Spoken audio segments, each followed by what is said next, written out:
बैठकीला तुम्ही आणि वर्षा गायकवाड गैरहजर होता. काय नेमका या गैरहजेरीचा अर्थ घ्यायचा? आजचा जी सर्वपक्षीय बैठक जी होती ती 1 तारखेला जो सर्व पक्षांनी मिळून सत्ताधारी विरोधकांनी मिळून निवडणूक आयोगाच्या गलथान कारभाराच्या अनुषंगानं आणि मतचोरीच्या अनुषंगानं जो मोर्चा काढण्यात येते त्याच्या संदर्भात नियोजनाकरता ही बैठक होती. आणि या मोर्चाला काँग्रेस पक्षाचा पाठिंबा आहे आणि या मोर्चामध्ये काँग्रेस पक्ष देखील सहभागी होणार आहे. आणि या सर्व प्रक्रियेमध्ये कुठे एक पदाधिकारी हजर असणं न असणं हा मुद्दा विशेष महत्वाचा नाही. आम्ही पक्ष म्हणून त्यामध्ये आमचा पूर्ण पाठिंबा आहे. मी आज पूर्वनियोजित अत्यंत महत्वाच्या कौटुंबिक काही जबाबदाऱ्या आणि काही कामाकरता माझ्या बघतात आपण घरी बुलढाणा मुक्कामी या ठिकाणी असल्यामुळे मी शरीराने त्या ठिकाणी जाऊ शकलो नाही. मात्र प्रदेशाध्यक्ष या नात्यानं या मोर्चाला पाठिंब्याची भूमिका ही मी फार पुरेशी घेतलेली आहे. कोण कोण नेते हजर राहतील काँग्रेसचे? काँग्रेसचा सहभाग त्यामध्ये राहील. आमच्या नेत्यांच्या त्या दिवशी जी उपलब्धता आहे त्या उपलब्धतेनुसार त्या ठिकाणी ते सहभागी होतील. मात्र या मुद्द्याच्या आम्ही पाठीशी आहोत. यामध्ये कोण कोण सहभागी होतं, कोण होतं, किती लोक होतं हा प्रश्न गौण आहे. निवडणूक आयोगाला एवढा मोठा सत्य समोर आल्यानंतर देखील आता त्या सत्ते नियमामध्ये असणाऱ्या सर्व तरतुदीच्या अनुषंगानं मतदार याद्या का दुरुस्त करत नाही आणि ते मतदार याद्या केव्हा दुरुस्त करणार आहे या अनुषंगानं आपल्या प्रश्नाचा सर्वदूर भडीमार असला पाहिजे असं आम्हाला या ठिकाणी वाटतं. बच्चू कडू यांनी आंदोलन सुरू केलं आहे. ते राष्ट्रीय महामार्ग त्यांनी जाम केलाय.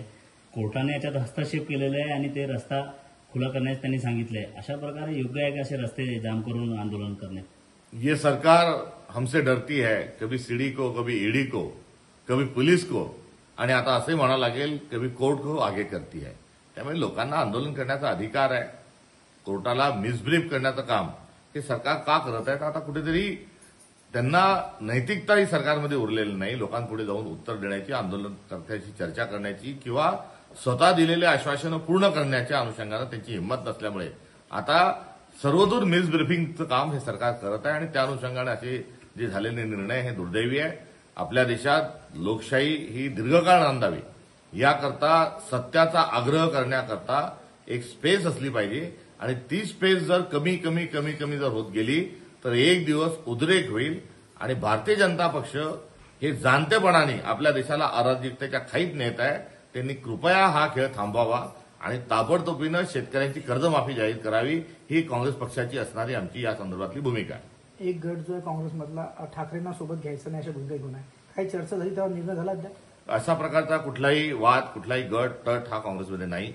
स्थानिक स्वराज्य संस्थांच्या निवडणुकीमध्ये कोणी कोणासोबत कोणत्या जिल्ह्यात कसं लढायचं या संदर्भातील सर्व अधिकार आम्ही जिल्हा पातळीवर दिलेले आहेत. जे इंडिया अलायन्सचे पार्टनर आहेत त्यांच्याशी युतीची आघाडीशी चर्चा करा. संभव असेल तर आघाडी करा, नसेल तर मैत्रीपूर्ण लढत करा. या संदर्भात जे काही निर्णय आहेत ते स्थानिक पातळीवर होणार आहे.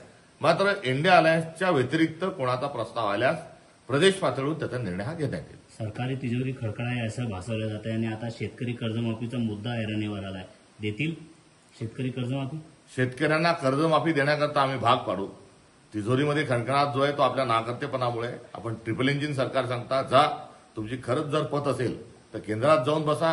केंद्रात तुमचा जे काही आहेत नरेंद्र मोदींचं नाव आपण सतत घेता. गृहमंत्री अप्रत्यक्ष अमित शहा हे महाराष्ट्राचे कुठेतरी मुख्यमंत्री म्हणून बसले आहेत. त्यांच्याकडून विशेष पॅकेज आणा आणि हे द्या. आमदारांना, नवीन निवडून आलेल्या आमदारांना 5-5 कोटी रुपये देण्याकरता यांना पैसे आहेत. डिफेंडर तत्सम गाड्या ठेकेदाराकडून घेऊन 21 लोकांना वाटण्याकरता हे पैसे उभे करू शकतात. तर शेतकऱ्यांच्या कर्जासाठी माफीसाठी का उपलब्ध करून घेऊ शकत नाही हा एक प्रश्न या निमित्तानं आम्हाला सरकारला विचारायचा आहे. थँक्यू.